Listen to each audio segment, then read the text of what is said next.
Olá, caríssimos irmãos, eu sou o Leandro Cajado e você está no canal Acese Catequese. Grande alegria te receber aqui para um vídeo completamente diferente que fizemos das outras vezes. Nós já viemos aí em vídeos anteriores tratando de um pouco da questão da cultura pop, do relacionamento com as pessoas, e hoje nós vamos fazer esse exercício prático de pegar um filme e poder analisá-lo de um modo que nós peguemos a moral da história, ou vários pontos que ocorreram no filme e trazer para a nossa vida.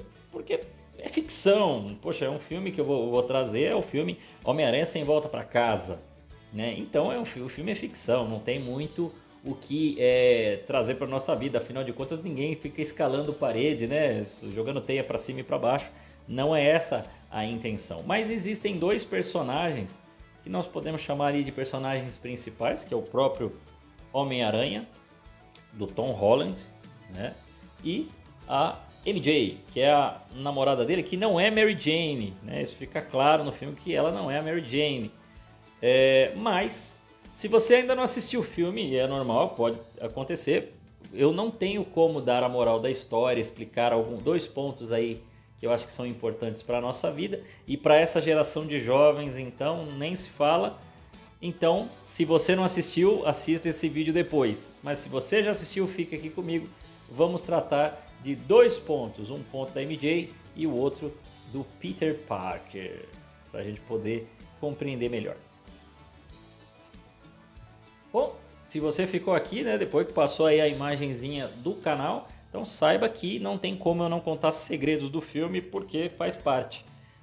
Vamos lá, o mote do filme é o seguinte: o que aconteceu no filme anterior? Descobriram a identidade secreta do Homem-Aranha. O Homem-Aranha é o Peter Parker. Ele é revelado, sua imagem, sua foto, todo mundo tira a foto dele, está estampado no lugar todo.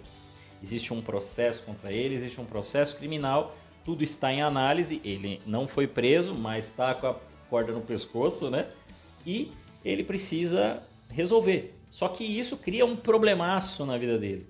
Não só para a vida dele, mas para a vida dos seus amigos, que começam até não conseguir vaga para a faculdade, para sua tia e para todo mundo que está próximo dele. Qual é a solução? Vou falar com o Doutor Estranho. Vai lá. No Doutor Estranho e pede para ele fazer utilizar os seus poderes estranhos para que ele altere a realidade, todo mundo esqueça. Só que no meio do caminho ele fala, não, peraí, nem todo mundo pode esquecer. Dá uma ajeitada aí, porque pelo menos a MJ não pode esquecer de mim. Pelo menos o meu amigo Ned não pode esquecer de mim. A minha tia. E isso aí ele cria, ele desconcentra o Doutor Estranho e disso daí cria-se um problema maior. Quer dizer, abre-se uma fenda e personagens, pessoas que conheciam a identidade do Peter de outros multiversos começam a aparecer no universo da Marvel. E aí começa a aparecer aqueles personagens, os vilões, a começar de tudo quanto é lugar.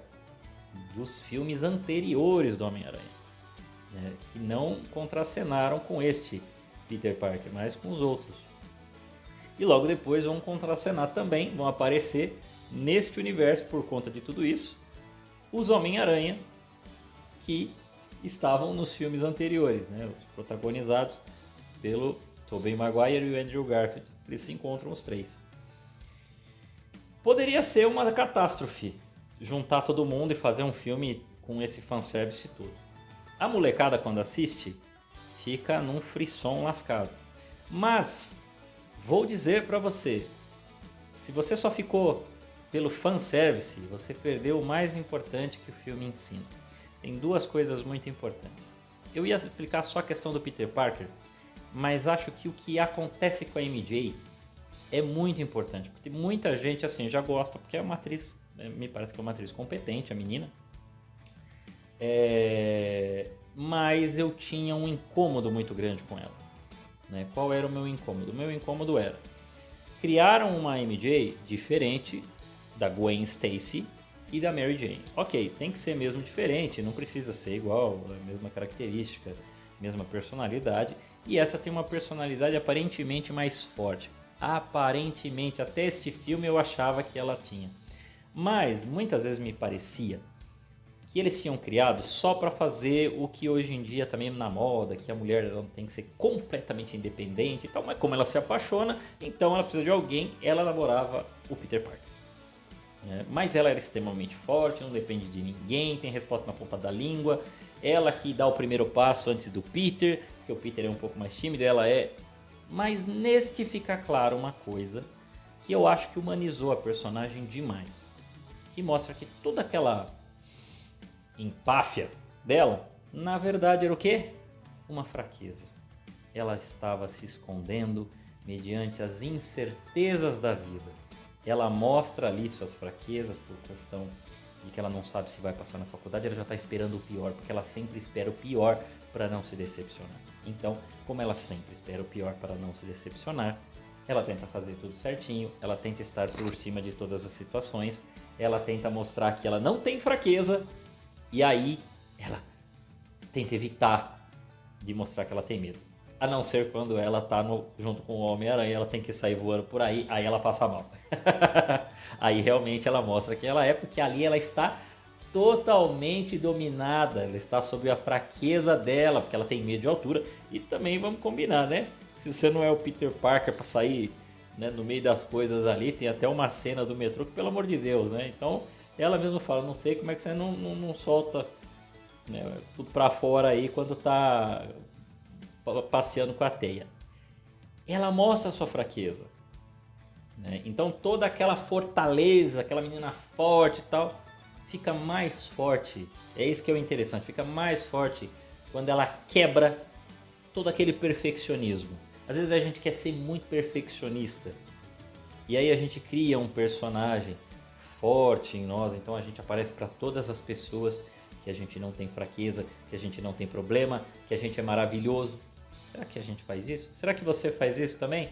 Quando você aparece para as pessoas, você tem que aparentar que você é o mais forte, que você não tem nenhum tipo de dependência, que você não depende de ninguém.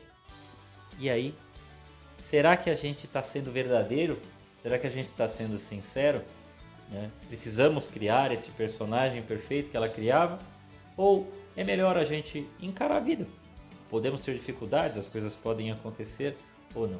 Fica como ensinamento nós pensarmos aí, ó, talvez a gente está se escondendo igual a MJ, tentando criar um personagem durão, forte, que não sorri e que está sempre ali, né, tem resposta para tudo, mas no fim das contas é a nossa fraqueza, é o nosso medo de passar vergonha, é o nosso medo de errar. Você tem medo de errar? Ora, errar faz parte e a gente precisa aprender isso. Grande ensinamento da MJ. E consequentemente, qual é o ensinamento que o Peter Parker tem para trazer para nós? O ensinamento do Peter Parker é muito legal. Primeiro, o Peter Parker, desta trilogia, diferente dos outros, e penso que não só para fazer esse fanservice, se você for gritando e não prestou atenção nisso, muito triste. Mas assim, os dois Homem-Aranha que aparecem, parece que funcionam como a consciência desse Peter Parker. Eles mostram para ele as dores, exatamente naquele momento mais difícil. Porque o que ia acontecer com o Peter Parker ali? Em meio a toda aquela dor, hein? Ele ia se vitimizar. Porque ele já estava achando que ele era o único. Ele já estava achando que aquilo era só com ele. Antes disso, o que acontecia? O Peter Parker sempre tentava dar um jeito para resolver apertando um botão, podemos dizer assim. Né? Afinal de contas, muitas vezes ele foi bancado pela tia, ou foi, né, bancado pelo Homem de Ferro, que dava um jeitinho para resolver os problemas dele, ou então uma outra pessoa, ou, como no caso ele pede nesse filme, ele queria que uma magia resolvesse. É claro que, meu irmão, se você se preocupar com a magia utilizada nesse filme, é só ficção. Doutor Estranho, a gente precisa lembrar, nem Homem-Aranha nem Doutor Estranho existe. Então, use apenas, né, como analogias para a sua vida real. Se você fica, né, aí sim, se na vida real você fica tentando resolver, né, mediante se esconder através da tecnologia, ou nós podemos ver aquela caixa que ia fazer todo mundo voltar para o multiverso apenas apertando um botão e tá todo mundo morto, resolvido o problema, resolvi o meu problema, acabei com os vilões aí, tá tudo bem. Os vilões da minha vida, né? Os vilões da sua vida às vezes não são pessoas, né? Ele necessita de um esforço, ele necessita, no seu caso, se vem mediante a tentação, se vem mediante realmente essa questão da sua mente te tentando, você sentindo vontade de cometer os pecados e caindo aí em tantos problemas, em tantas falhas, você precisa fazer o esforço.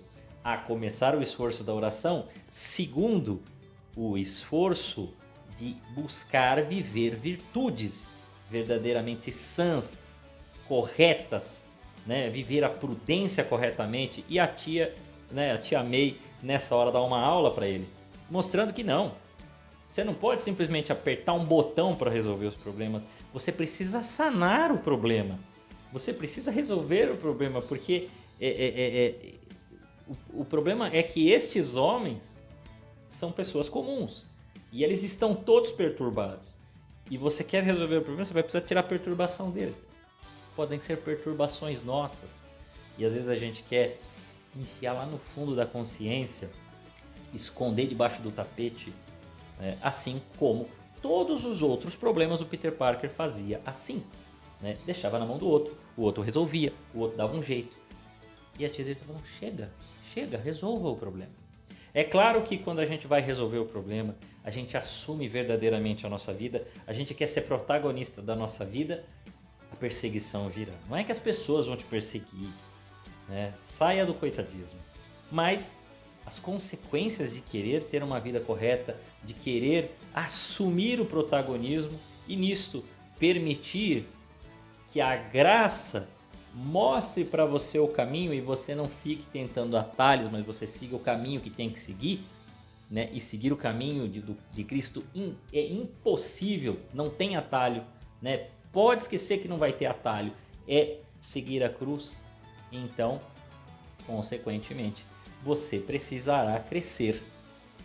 E nessa hora vem as dores, nessa hora vem as perdas, nessa hora vem a solidão. Porque no momento em que ele perde a tia, ele vê que nem a MJ, nem ninguém pode ajudá-lo ali. E mais ainda, a consequência de toda aquela luta, de toda aquela batalha, de conseguir curar as pessoas, de conseguir curar a sua alma, porque o mais importante é a alma dele naquele momento que ele precisa curar também para dar este passo de maturidade. Para você amadurecer, meu jovem, para você amadurecer, você que usa o termo jovem adulto, eu considero o termo jovem adulto discordância, tem algum problema de termos aí. Ou você é jovem ou você é adulto. Se você já chegou na fase adulta, entenda, faz parte da vida. Né? Nossos pais, quando os videogames, essas coisas surgiram, era tudo. Nós éramos crianças e para eles era novidade. Mas para nós já não é. Então você é adulto, cara. Assuma a responsabilidade da sua vida. Né? Saia do rabo da saia da sua mãe. Né? Para dessa dependência total. Vira homem, vire mulher, assuma realmente a sua vida, assuma o protagonismo, né? E permita que a graça de Deus faça aquilo que a gente não tem condição de fazer, muitas vezes, né? E que a gente supere. E aí, a consciência dele mostra, ó, quantas pessoas sofrem. A consciência no sentido dos dois aranha, que mostram a perda do tio Ben e a perda da Gwen Stacy, né? Que eles tiveram nos filmes, né? Tanto do Tobey Maguire quanto do Andrew Garfield. E consequentemente assumir, eu sou falho, mas eu posso me levantar. E é assim que ele se levantou. Só que faltou um passo a mais. Um passo que aí realmente é assumir a cruz. E quando a gente assume a cruz de Jesus, por mais que você tenha o protagonismo, por mais que você vá aparecer, por exemplo, para fazer esse vídeo eu preciso aparecer, não tem como. Por mais que isso aconteça, existe uma situação extremamente difícil, que é a mesma situação da qual proclamava São João Batista. É importante que ele cresça e eu diminua. E ao diminuir, você pode ser ignorado, você pode ser esquecido. E nós estamos preparados para isso? Você está preparado para passar? Você está preparado para entender que muitas vezes, em diversas situações, você estará sozinho, por mais que você tenha os amigos, a família? Você está preparado também, assim como ele precisou e ele não estava preparado na hora, a ver que vai chegar um momento que talvez você não terá os seus parentes, alguns deles podem vir a falecer e você terá que decidir sozinho pela sua vida? Já parou para pensar nisso? Se não parou, comece a pensar. Porque, primeiro, né, a nossa alma é eterna, né, e um dia o nosso corpo entrará também na eternidade, mas só lá na ressurreição. Enquanto isso não chega, nossa vida é um piscar de olhos. Então, amadureça, cresça e compreenda. Papai e mamãe não é eterno, eu preciso fazer minha vida acontecer e chegou a hora de amadurecer. Se você assistiu o filme do Homem-Aranha, espero que você tenha aprendido esta lição e eu fico muito feliz, um filme muito bom, né? E é bom quando vem filmes assim que nos ensinam e que não ficam presos a estereótipos ou algumas bobeiras que hoje em dia o pessoal está tão apegado. E a todos vocês, meus irmãos, que Deus os guarde.